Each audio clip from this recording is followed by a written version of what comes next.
जय श्री कृष्णा। आज श्रीनाथ जी हवेली चांदनी चौक से उष्णकालीन अर्थात गर्मियों के विशेष सेवा क्रम के बारे में हम कुछ भाव कहेंगे। तो ठाकुर जी को उष्ण में गर्मियों में चंदन का सेवन बहुत अधिक किया जाता है। ठाकुर जी को चंदन लगाया जाता है और खस का या गुलाब का इत्र धराया जाता है। ठाकुर जी को चंदन की चोली और चंदन की गोली का श्रृंगार धराया जाता है, जिसमें ठाकुर जी की चोली को चंदन में भिगोकर और धराया जाता है, जैसा कि आप दर्शनों में कर रहे हैं। अधिक उष्णता होने के कारण ठाकुर जी को शीतलता प्रदान करने के लिए ठाकुर जी के सुखार्द लपट झड़प करना। झड़प का अर्थ है ठाकुर जी के सन्मुख केशर युक्त पानी में कपड़े को भिगोकर, जल में कपड़े को भिगोकर और छिड़का जाता है, जिसकी ठंडी ठंडी फुहारें ठाकुर जी के श्रीअंग पर लगती हैं और उन्हें ठंडक का एहसास होता है। खस के बंगले में ठाकुर जी विराजते हैं, फूलों के बंगले में ठाकुर जी विराजते हैं। इन दिनों उष्ण में नौका विहार करना, ठाकुर जी के सन्मुख फुहारे चलाना, जिनसे उसकी ठंडक ठाकुर जी को लगे। खस की टटिया भी ठाकुर जी के द्वारों पर, खिड़कियों पर जल छिड़क कर लगाई जाती है। पूरे उष्ण में उससे ठाकुर जी को ठंडक प्रदान होती है। फूल श्रृंगार करना, ठाकुर जी को अपने हाथों से फूलों का श्रृंगार बनाया जाता है और तब धराया जाता है। अपने श्री जी बाबा को विशेष उत्सव जो स्नान यात्रा अभी आने ही वाले हैं, उन पर तो उष्ण में जब आम, मीठे आम जो आते हैं, 1.25 लाख आमों का भोग भी लगाया जाता है। और अधिक उष्ण पड़ने पर कभी कभी तो ठाकुर जी को वस्त्र ही नहीं धराए जाते, जैसा कि सूरदास ने अपने पद में कहा था, देखो री हरि नंगम नंगा। तो ठाकुर जी को उन दिनों सिर्फ मोती के आभरण धराए जाते हैं और वस्त्र नहीं धराए जाते। तो ऐसे भी दर्शन ठाकुर जी के हमें करने को मिलते हैं। उष्ण में ही मिल सकते हैं, गर्मियों में ही मिल सकते हैं, सर्दियों में यह आनंद नहीं मिल सकता। वीडियो के अंत में ठाकुर जी के विभिन्न फूल श्रृंगारों के दर्शन हैं, आप जरूर करिएगा। अब करेंगे श्रीनाथ जी हवेली से हो रहे फूल श्रृंगार के दिन के दर्शन और एक सुंदर पद का गायन भाव से। हर हाथी के मस्तिष्क में गरिमुक्ता नहीं होता है, हर गौ के मस्तिष्क में गौरोचन नहीं होता है। ठाकुर जी को बहुत प्रिय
देख रहा हूँ, अरे कुछ तो उस पर ध्यान देख रहा हूँ क्या बोल रहा है।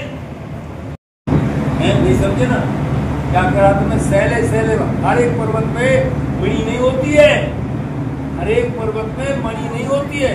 सैले सैले न माणिक्यम मौक्तिकम न गजे गजे। हर हाथी के मस्तिष्क में गजमुक्ता नहीं होता है, हर गौ के मस्तिष्क में गोरोचन नहीं होता है। ठाकुर जी को बहुत प्रिय गोरोचन, वो हर गौ के हृदय मस्तिष्क में नहीं होता है। कोई कोई के जैसे मृग होता है ना, कोई कोई मृग के अंदर कस्तूरी होती है, हर एक मृग के अंदर, ये समझ लो। इसी तरीके से हर एक वन में चंदन के वृक्ष नहीं होते, किसी किसी वन में होते हैं। इसीलिए साधु भी सर्वत्र नहीं मिलते। आपको गृहस्थी में साधु मिल जाएंगे, ये थोड़ी गेरुआ वस्त्र पहन लिए तो साधु मिल गया। गेरुआ वस्त्र पहनने वाला साधु पक्का नहीं है। पक्का साधु वो है जो गृहस्थ में रहते हैं, वो ठाकुर जी की आराधना करता है, वो साधु, वो महात्मा है। महान चासो आत्मा चेती महात्मा, महान हो जिसकी आत्मा वो है महात्मा। तो मृग मध्य तिलक, मृग कस्तूरी होती है ना, कस्तूरी किसी हुई हो, चंदन के तिलक लगाए ठाकुर जी ने। मृग मध्य तिलक अलग गुंगरारी, मृग मध्य तिलक अलग गुंगरारी, ये नासा मुक्ता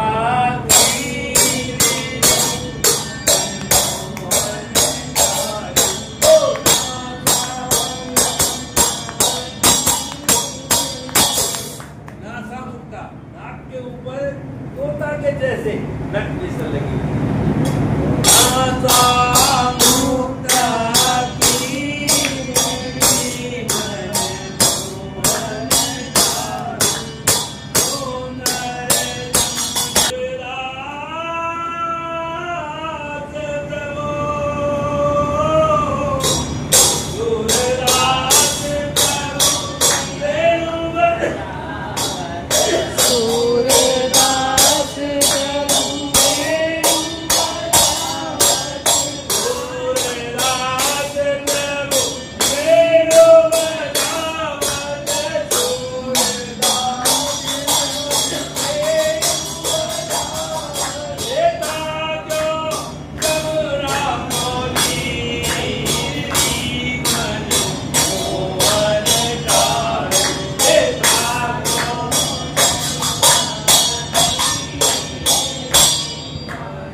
तो जमुना जी जो बह रही है ना, वो बहती बहती ऐसे स्थगित हो गई, उनके दर्शन कर रही है जमुना जी।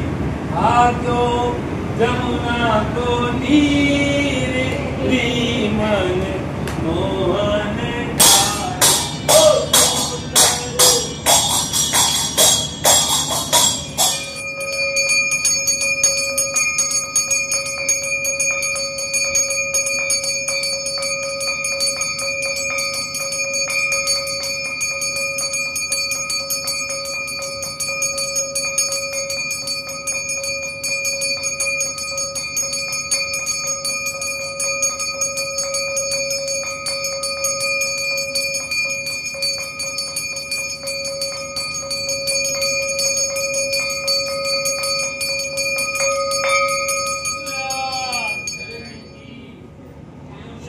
महारानी की जय, श्यामाधीश की जय, गोसाई जी परम दयाल की जय।